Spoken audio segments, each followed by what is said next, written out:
আসসালামু আলাইকুম।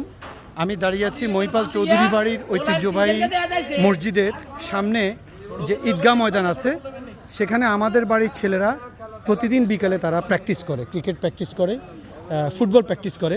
সবচেয়ে শুনলে আশ্চর্য হবেন, আমাদের বাড়িতে অনেক ধনী আছে। এই জাফর ভাই ছেলে, আমাদের বাড়িতে অনেক ধনী আছে। হয়তো কেউ 100 কোটি টাকার মালিকও হবে, কেউ 50 কোটি টাকার মালিকও হবে, আবার অনেক ডাক্তার ইঞ্জিনিয়ার আছে। কিন্তু আমাদের বাড়িতে জাতীয় পর্যায়ে খেলোয়াড় কেউ নেই।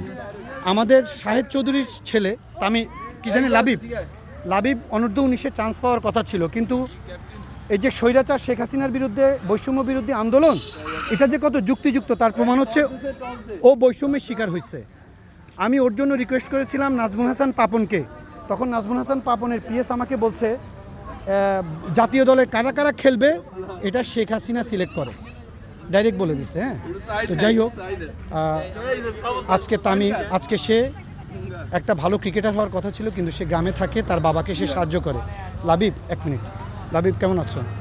বাবা, তুমি আমাকে শুধু একটু বলো, তুমি কত সালে 2000 অনূর্ধ্ব 19-এ চান্স মানে অনুশীলনে চান্স পাইছিলা?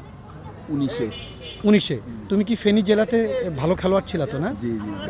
অনূর্ধ্ব 19-এর বাছাই পর্বে কীভাবে ছিল? ধরো আমরা জানি যে 50 জন থেকে 20 জন করে, 20 জন থেকে 15 জন করে। What's the process? কোন প্রসেসে ছিল তুমি? চ্যালেঞ্জিং সিরিজে কি মানে প্রসেসটা কি? তুমি ওপেনিং ব্যাটসম্যান।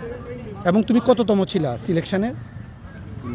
আমি কততম মানে রান টেকার, আমার মানে রান ভালো ছিল মানে তোমার এরকম চূড়ান্ত সিলেকশন কয়জন হয়েছিল ধরো, যে এদের থেকে বাছাই হবে? 38 জনের মধ্যে তুমি ছিলা? তার মানে আপনারা বুঝতে পাচ্ছেন, সারা বাংলাদেশের বয়স অনূর্ধ্ব 19-এর 38 জন বাছাই হয়েছে, তার মধ্যে সে একজন। ধরে রাখেন সেখানে 3800 জন ছিল। তো লাবিব, তুমি শুধু সংক্ষেপে বলো, এই যে তুমি বৈষম্যের শিকার হয়েছিল, তোমার কি কষ্ট লাগে না? লাগে। এই কষ্টের কারণে আজকে লাবিব জাতীয় পর্যায়ের একজন সম্পদ হতো। বর্তমানে সে অভিমানে ঢাকাও যায় না। ফেনীতে তার বাবাকে আমি জিজ্ঞেস করলাম যে সে এখন তার বাবার সাথে ব্যবসায়িক সহযোগিতা করে।